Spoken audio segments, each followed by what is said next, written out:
You know, this is only the second time I've seen a survivor's lap at relay.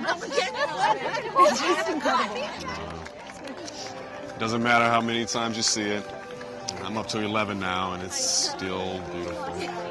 I mean, seeing these survivors walking together, it inspires me, and they each have their own story. Have you been by the survivor's tent yet? No. Well, come on, I want to show you a banner. Wow. Look at all those hands. 12 years, 2 years, 6 months. How did you guys get all these people to come to relay?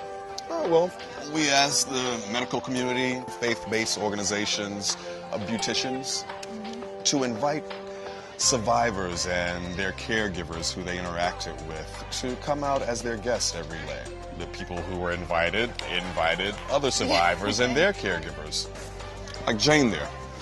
She brought almost every patient she met while in treatment, and they brought their caregivers too.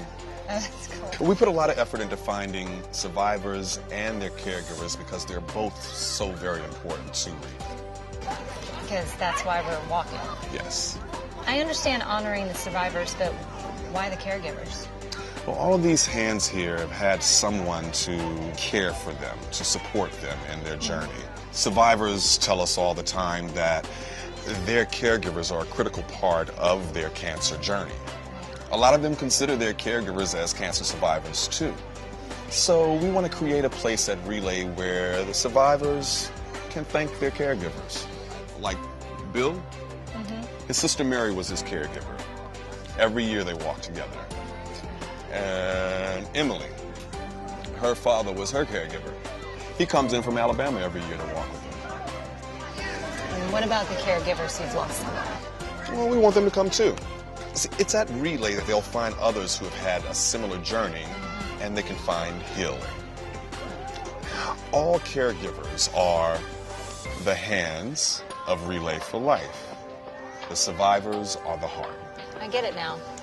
But well, what qualifies someone as a caregiver? A caregiver is a person who provided assistance to someone with cancer, such as emotional support, transportation, meal service, spiritual guidance. So really anyone who serves or assists someone with cancer is a caregiver? Exactly.